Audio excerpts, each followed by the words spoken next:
Hey guys, welcome to AfterBuzz TV's Teen Mom 2 After Show. I have season 9, episode 29, Don't Miss the Sunset. Check it out, guys. We're going to break this whole episode down. I'm Maria Menounos, and you're tuned in to AfterBuzz TV, the ESPN of TV talk. Now, let the buzz begin. Okay, guys, I'm Mackenzie Fain, here to break down Teen Mom 2's episode for you guys this week. Now, we're going to discuss Jade's decision when, Shawn can't come up with the rent, Lewis and his ulterior motives, which just irk me, you guys. I literally cannot stand it. Leah's relationship with Jeremy and Kale's bad news about her dog Bear. I can totally relate, and it's so sad. So we're going to start out with Chelsea. So we have Aubree's 10th birthday, and amazing, perfect husband Cole takes her to a Ninja Warrior class. I mean, this place looked amazing. Let me know if you guys have ever been to one of them, because I haven't, and I for sure would love to. So it's pretty much like, if you haven't seen, it's like that show American Ninja Warrior, and they kind of just make you do all the obstacles just like in the show. And it was so perfect and cute for Cole to take Aubrey, and some of her friends went, and it just looks like such a great time. And I mean, it wasn't too bad to watch Cole go through all those things. He's one hottie husband, hubby, whatever, hottie hubby, whatever they call it. Anyway, so we move on where Chelsea sets up a little cake for when they get back. And I know Mama Lee, every time she's here, she talks about how cute it is to do the simple birthdays, just the cake and the little couple presents and the family. And Chelsea's notorious for this, and she does that for Aubree's birthday, and it was just super cute. She talks about how she was 18 when she had Aubrey, and now she's 10, and so much has happened in 10 years and how far they've come, and they've been through so much together. So, and I really do think 10 is a big one. I have a literal hair in my face, and I cannot find it for those of you who are watching. So really 10 is a big age. Like, you're no longer single digits. Now you're becoming like a little tween. So it's a big thing, and you could tell how emotional she was about it. They go to Randy, who is Chelsea's dad's cabin, and holy crap, you guys, this cabin is amazing. The view, I couldn't even believe it. And we have seen her go there a couple times, and I would love a tour of this place, and I want to know where it is.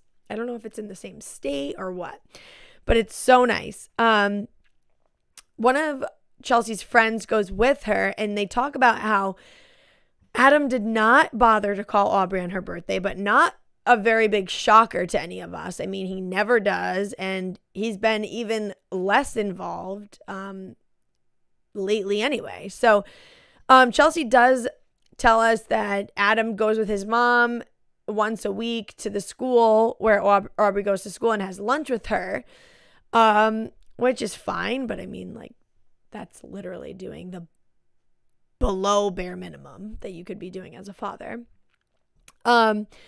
So Aubrey recently told Chelsea that Adam doesn't have a girlfriend and doesn't have a job, and I guess she knows this, and he just sleeps all day. And I guess she knows this because she does still do the weekend overnight at Grandma Donna's, which is Adam's mom, and she still, does that once a month. And I guess Donna had said it to her, which Chelsea was like, why the hell would you say that to her? That doesn't make any sense, like why she would know that information, but whatever. Chelsea and Cole, then they go on this double date with a couple of their friends, and it's just nice to see her get out of the house. We see her struggling with anxiety so much, and it's just it is really nice to just see her getting out and having a good time with friends. What a weird thing that they went to, because it was like a cooking class, but it wasn't. They were sitting at a bar, and the chef was like, I'm gonna do this, and I'm gonna do this, and it almost reminded me of that Friends episode, if you guys have watched, where Monica is trying out to be a chef, and then the boss ends up being like a complete weirdo and was like, tell me every move you're making. And she's like, oh, I'm slicing them julienne. He's like, are the tomatoes dirty or whatever? I'm going way too far into this Friends comparison, but it reminded me of that. I'm like, this is just so odd.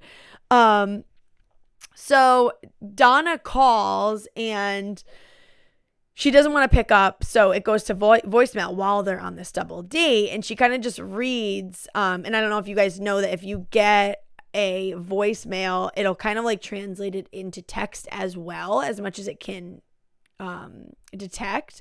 So she kind of just reads it, and it talks about how she wants to pick a date for this month when Aubrey can come, and they can schedule that. But it also says, and there are some other things that I want to talk to you about. And Chelsea for sure thinks that it's going to be about Adam and her thinking that Adam should get more time with Aubrey and being able to see her more one-on-one, like whatever.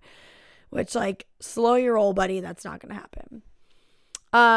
Another dad that's been stepping up a little bit and still is in this episode, but going down like a rabbit hole. I can't even understand why Shawn doesn't like pick up the pace.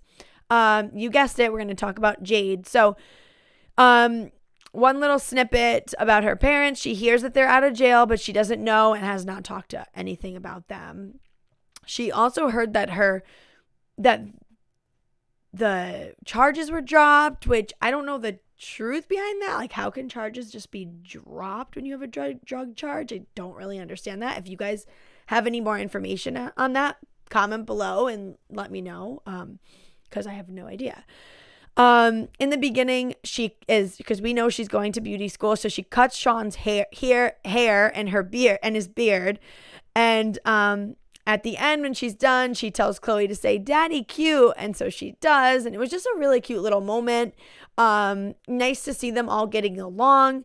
But I don't want Jade to get too caught up in it because he's just not there yet. He's not doing what he needs to do. He reminds me a lot of Bar from Teen Mom, Young and Pregnant, Ashley's baby daddy, Holly's dad. If you guys can make that comparison, I mean, like, to me, there are a lot of similarities there. Jade thinks that they're just better off co-parenting, which is so true. And I'm glad that she kind of has that strong, like, really thought there for that. So it's good. She talks about buying them food whenever Shawn watches Chloe. So when she drops her off, she'll bring food from her house or pick up takeout. And I just was like so thrown off by that. Like, why do you have to supply the food? He is a father. He should have a job. He should be able to buy food. So that was like one red flag, but it just escalated from there and evolved into what we now know. He can't pay his rent. He's about to get evicted. And we know that Jade is on the lease and she had moved out and she's going to get she's going to get sued as well. So it's just like a lose-lose situation for her. But she says that you can't make anyone change, which is so true. But Shawn's rent is due in 6 days. And he's talking about like, okay, Jade, like I have to make a couple phone calls. And I'm like, what is this dude going to do? Call around to like friends and family and ask for money? Like, you've had plenty of time to get a job and go figure this out. I don't understand. Like, it's not that hard. Go work at McDonald's, go to like go anywhere. You can clean dishes. You can offer your services in any ways to get money to pay your rent because you have a daughter and you need to like that. It just blows my mind. But they get in this little tiff on the phone and it wasn't too bad. Like, their fights really are not that blowout-y of fights, if that makes sense. And, they're talking and she's like, okay, whatever, and he's like, love you. And she's like, okay, bye. And he's like, love you. And she hangs up. And before she could reply to that, and she was like, oop. So it's interesting because you can see that they're having some sort of a relationship more than I think she's letting on in the show, because he wouldn't just feel comfortable enough to say, love you, I feel like. But I don't know, because he has been wanting to kind of work up and show her what he's been doing. She does wish that they could be a big happy family. I mean, she is still rooting for Shawn. She wishes that he could just be the guy that he says he is, and she thinks that he can be. So it's really sad. But Jade gets to the point where it's the 6 days pass and she's like, I'm not going to have this go on my record that I have an eviction. And it's my father's baby. And so she goes online and she pays the rent for him and all the past due. So she calls him and tells him about this. And he's like, thank you so much. Like, that's really great or whatever. And then he's like, well, can I watch Chloe at your house because the gas and water was turned off as well? And she's like, oh my God, are you kidding me? Like, what are you going to do? Like, what are you going to do? Now you're going to have to stay at my place for a while. And he's just like, I want to get out of this lease. I want to get an attorney, get out of the lease, get a cheaper place. Like, that's my plan. Get a job. And it's like, dude, okay, you're all talk. Like, when you figure it out, let us know. And it's just insane. And then he gets defensive, saying she's not understanding, and of course he'll get the money, and of course he'll get a job, and of course it'll all be okay. But it's just not, and he's not stepping up. So that was really disappointing to see of Shawn, because like I was rooting for him, and I'm sure some of you guys were too. As far as last week's episode, he looked like he was doing good. We move on to Brianna, where Louis randomly comes into the picture to visit Stella. And like, we understand if like, as you watch the show, we understand why he comes, but right off the bat, I was like, yo, what is he doing here? Like, I had no idea. I'm like, I didn't think there could be an ulterior motive, but I'm like, why? Also, what I don't understand about him is like, does he have no family that care about Stella and want to see her? Or, like, want to push him to be a better father? Like, I don't know. So he comes one day when the cameras aren't there, but then he's coming back another day. And yeah, so anyway, he's gonna come back. We hop around a little bit, and Brianna tells John that she, we knew about this, but he wasn't included in her plans to move. She kind of tells her sister Brittany about that. Her new beauty studio, which she's been talking about for last couple of episodes, is almost complete, and her friend Shirley goes there to get her teeth whitened, which is just kind of funny. Like, it's a beauty salon and you get your teeth whitened there. Like, I feel like I'd rather go to a dentist for that. I mean, do the eyelash extensions and like the microblading, sure, but teeth whitening, it's just interesting to me. So Louis comes over, or he's coming over the next day, but he texts Brianna and says, hey, can I borrow money? I have nowhere else to turn. I have no one else to ask. And she's like, well, how much do you need? And he's like, $1,500 to buy a truck, GPS, get medicine refilled before he goes back into like the trucking business. I don't know if he's going back to school for trucking or if he's like going on the road for a job or what. And I was blown away. I don't know about you guys, but I was blown away when he asked this. It's like the same thing with Shawn. How do you guys get this far and nothing accomplished? Like, how do you sit there and do nothing? What are you doing? It just is crazy to me. I would love to follow them around all day and be like, you could be doing this, you could be doing that, you could be doing this. I mean, it would get very old very quick, but she does decide, and I knew Brianna was going to, and I was really, really hoping that she was not going to give him this money because, like, no, this is how you learn. I don't give a crap. I just think that this was so ridiculous. And right off the bat, I knew that he had ulterior motives. The only reason he came back to see Stella was because he knew he was going to have to ask her for this, because he asked her the next day. Like, you're not just all of a sudden a good dad and then like, oh, also I kind of need money, and I didn't even realize I was going to need money. Like, that's not a thing. But she is going to give Louis the money, and she Venmos it to him, I'm sure, because she says she uses this app, which who doesn't use Venmo? Shout out to Venmo, apparently. She doesn't want Stella to see this in the future and be like, wow, she couldn't even like help my dad out. So that was her excuse. I do get that. And she really is such a great mom. She's always thinking of those girls and their well-being and what they'll think of her. And, you know, she's really, really great in that sense. But I don't know. I would not have given the money. Roxanne is, Brianna's mom is so proud of her that she's helping out Stella's dad. And she's like, it's her dad. And, you know, it's so good of you. And it's his dad. And you definitely should be. And just really, you know, you can tell where Brianna gets this from. Let me know too, guys. I really want to know, do you think she should have given the money? Would you have given the money? Should she have not? Like, let me know your thoughts about that too. Lewis is on the same, you know, pretty much cycle as Devon. It's like so crazy to watch Lewis come in the house and they're like, go get the door. Who's at the door? I bet it's your dad. And Stella goes over, runs and opens the door and then gets all shy and then opens. Like, we've watched this happen so many times with Nova. It's the craziest thing. And not to have anything to do with, you know, Roxanne or Brianna or Brittany. It's to do with the dad. But like this cycle, it's so crazy that it happened again to her. Like, she couldn't just have gotten like one good baby daddy. It's just so sad.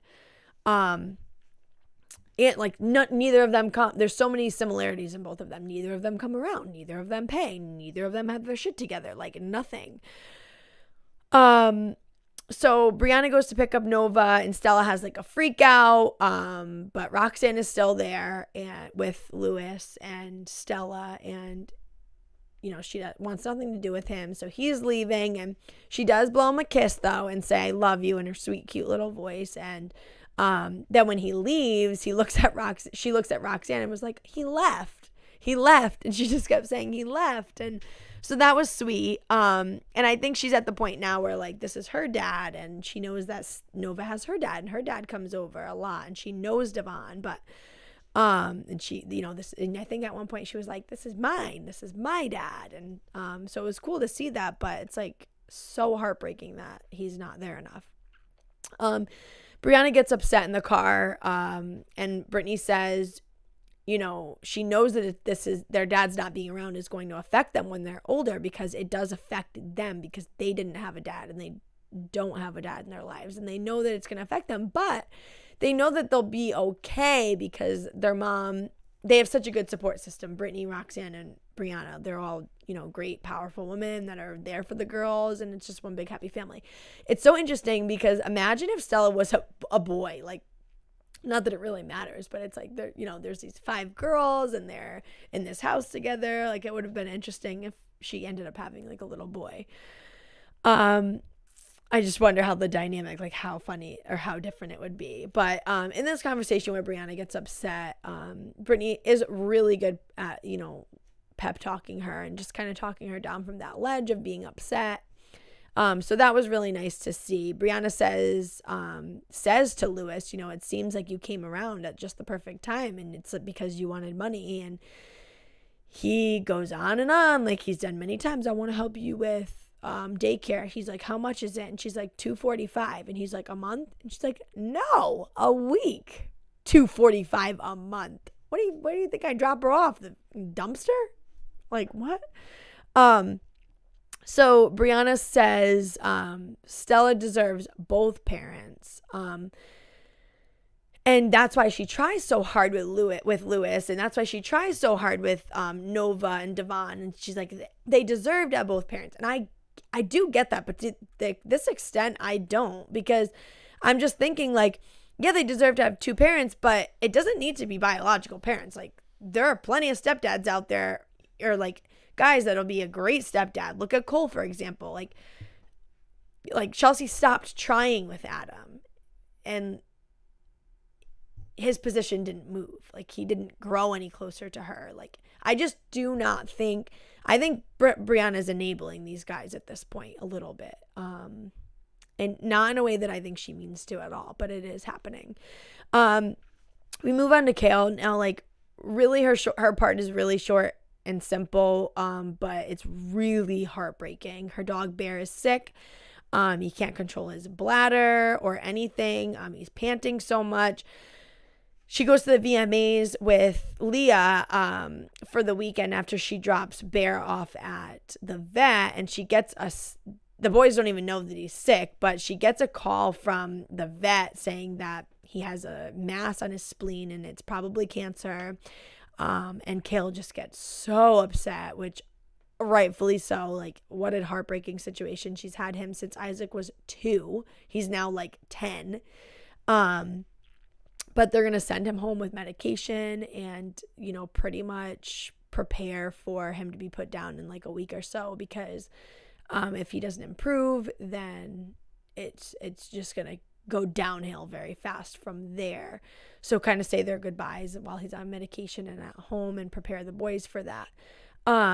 You know, she's super upset because she feels guilty. She feels like these symptoms have been going on for so long, and she's kind of thought that he was doing things out of spite, and she never once thought that there's something could have been wrong with him, but you know, you can't put that kind of blame on yourself. So we move on to Leah, where it's been over a month since she's been back from Hawaii, and she goes to drop Addie off with Jeremy, who he was supposed to ask her on a date, and he hasn't. It's been over a month since she's been home from Hawaii, and Addie, she goes over there and they're sitting down together, and Addie's like, you miss the sunset so you guys can kiss, and they laugh or whatever.